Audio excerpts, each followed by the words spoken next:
கட்டுப்படுத்துறதுல கொள்ளு தட்டைப்பயிறு மாதிரி வந்து சிறந்த பயிர் எதுவுமே கிடையாது. ஏன் அப்படின்னா நான் வந்து லைவில் செக் பண்ணியிருக்கேன். இதுக்கு 3 ரீசன் சொல்கிறேன். என்ன அப்படின்னா மொதல் விஷயம், இது வந்து முளைப்பு திறன் நல்லா இருக்கும். நல்ல விதையாக சூஸ் பண்ணி போட்டிங்கன்னா முளைப்பு திறன் ரொம்ப ஈஸியாக வந்துடும். அது மட்டும் இல்லாமல் வறட்சியும் தாங்கி நல்லா வளரக்கூடிய பயிர். ரொம்ப கம்மியான அளவில் வந்து உங்களுக்கு வந்து தண்ணி தேவைப்படும். அது மட்டும் இல்லாமல் மண்ணுக்கு மட்டும் இல்லை, பயிருக்கும் தேவையான சத்துக்களை கொடுக்குறது. இன்னொரு நம்ம வச்சுருக்க முதன்மையான பயிரை வந்து எந்த பாதிப்புமே இல்லாமல் சத்தை கொடுக்கக்கூடிய ஒரு எப்படி சொல்கிறதுனா ஒரு இணக்க பயிர்னு சொல்லுவோம்.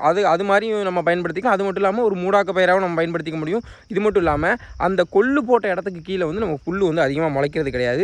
இன்னொரு விஷயம் என்னென்னா, நான் வந்து இந்த இயற்கை முறையில் வந்து இந்த களைக்கொல்லியெலாம் தயாரித்து இது பண்ணேன். அந்த களைக்கொல்லி எதுக்காக அப்படின்னா, அது வந்து ரொம்ப களை மண்டி போய் கடந்துருச்சு, ரொம்ப அதுக்கு மேலே நம்மளால் இது பண்ணி எடுக்க முடியல அப்படிங்கிற பட்சத்தில் மட்டும் தான் அதை நான் பயன்படுத்துவேன். அதை வந்து நெல் வயலுக்கோ இல்லை மற்ற காய்கறிகளுக்கோ நான் வந்து பெரும்பாலும் பயன்படுத்துறது கிடையாது. இந்த வழி பாதைகளில் அப்புறம் வந்து கொஞ்சம் இடைவெளி அதிகமாக இருக்கிற பயிர்களுக்கு இடையில இருக்கிற புல்களை வந்து கட்டுப்படுத்துறதுக்கு மட்டும் தான் அதை நான் இது பண்ணேன். அதை நிறைய பேர் வந்து பண்ணி பார்த்து இது பண்ணாங்க. ஸோ அதே மாதிரி ஒரு முறைக்குமே வந்து இன்னொரு மாற்று முறையை நம்ம வந்து கையாண்டோம் அப்படின்னா நம்மளால் வந்து களைகளை ரொம்ப ஈஸியாக கட்டுப்படுத்த முடியும். ஸோ நீங்கள் களைகளை கட்டுப்படுத்துறதுக்கு எந்த மாதிரியான வழிமுறைகளை பயன்படுத்துறீங்க அப்படின்னு சொல்லிட்டு மறக்காமல் கமெண்ட் செக்ஷன் சொல்லிட்டு போயிருங்க. அது மட்டும் இல்லாமல் இதே மாதிரி உங்களுக்கு வந்து வேறு என்ன பயிர்கள் போட்டோம் அப்படின்னா களையை நல்லா கட்டுப்படுது அப்படிங்கிறதையும் வந்து கமெண்ட் செக்ஷன் சொல்லிட்டு போயிருங்க. தேங்க்யூ.